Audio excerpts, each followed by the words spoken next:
We just got some massive breaking news. And even in a time when the news cycle is already chaotic, this one is absolutely explosive. Donald Trump has reportedly fired his Secretary of Homeland Security, Kristi Noem.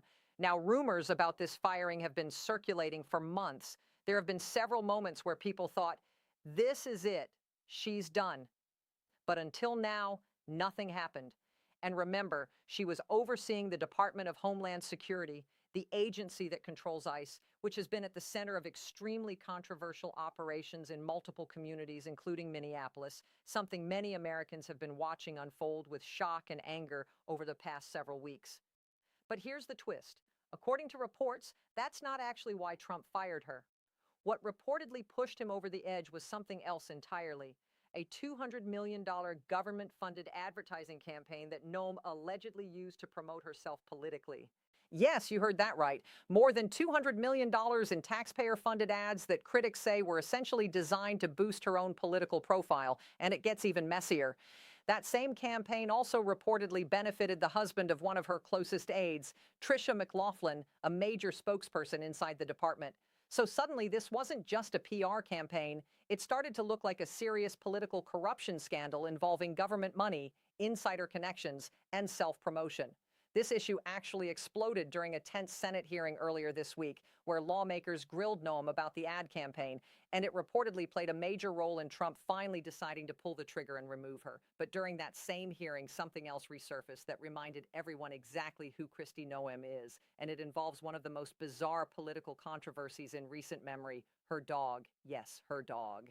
During the hearing, Senator Thom Tillis of North Carolina absolutely tore into her over a story that shocked people across the country, the story of her shooting and killing her own dog.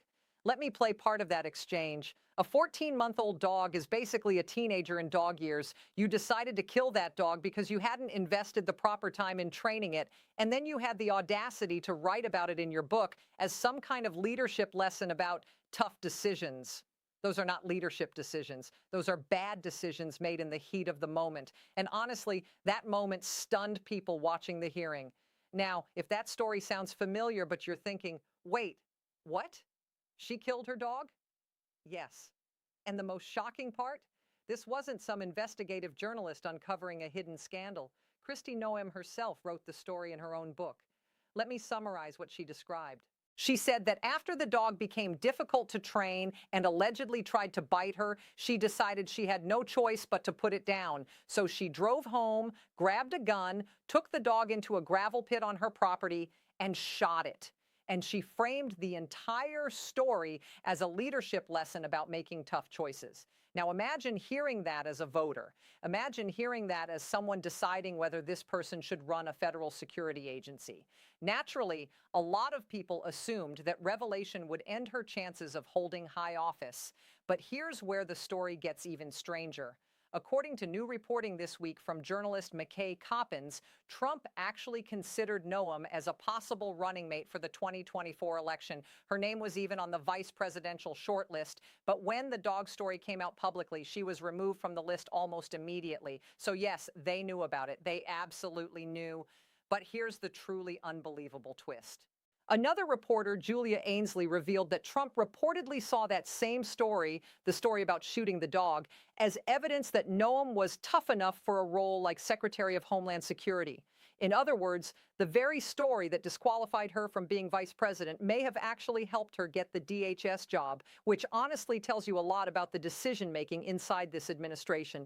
And through all of this chaos, there's one forgotten victim in the story, Cricket, the dog. Rest in peace, Cricket. In fact, some lawmakers have even started leaning into the absurdity of the story. Congressman Jared Moskowitz showed up wearing a pin that literally says, "Justice for Cricket." And honestly, at this point, it's become a symbol of just how bizarre this entire political saga has become. So now Kristi Noem is out, but interestingly, not because of the dog, not because of controversial immigration policies, not because of the massive public backlash. Instead, the final straw appears to have been that $200 million ad campaign scandal. Now, the next question is obvious. Who replaces her? And the name being floated is Senator Markwayne Mullin of Oklahoma. If you're wondering what his qualifications are to run the Department of Homeland Security, well, he used to be a mixed martial arts fighter, seriously, And judging by some of his recent interviews, public speaking may not be his strongest skill either. During a recent exchange about rising tensions with Iran, he said something that left even reporters confused. At one point, he declared, "This is war." Then seconds later, he said, "We haven't declared war." Then he said it again. Then he said he misspoke in the span of about 20 seconds.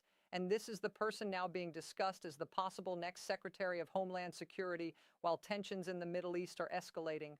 Meanwhile, all of this political drama is unfolding during a growing international crisis, and the disconnect between what's happening in the real world and what leaders in Washington are doing has become impossible to ignore. Take the First Lady Melania Trump. Just 2 days after military strikes reportedly killed dozens of girls at a school in Iran, she presided over a United Nations Security Council meeting focused on children in conflict zones. Yes, a meeting about protecting children in war zones, while the war itself had just escalated days earlier. Watching that moment felt surreal, as if the entire administration was operating in a completely different reality. And then there's Vice President J.D. Vance, who has barely spoken publicly about the conflict. In fact, his team even canceled a planned town hall event, reportedly citing the war as the reason. Which is strange, because normally when a country enters a conflict, that's exactly when leaders hold town halls to answer questions. People want to know, are troops going to be deployed? What does this mean for American families? How much will this cost? What happens next? But instead, the administration seems to be avoiding those questions. And when Vance finally addressed the issue publicly, he described the decision to strike Iran almost like he was a political commentator, not the Vice President of the United States. He repeatedly referred to Trump in the third person, saying, "He decided this. He believed that. He chose that."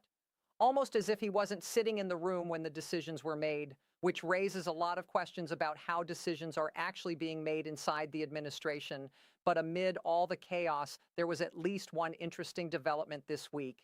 Primary elections took place across several states, including Texas, North Carolina, and Arkansas, and some of the winners represent a completely different kind of political candidate. One of the most fascinating is a man named Bobby Polito, who just won a primary in Texas' 15th congressional district. And here's the interesting part. He's not a career politician. He's a Latin Grammy-winning Tejano musician. He's famous in the community not for sitting on committees or climbing the political ladder, but because he's been performing music for decades.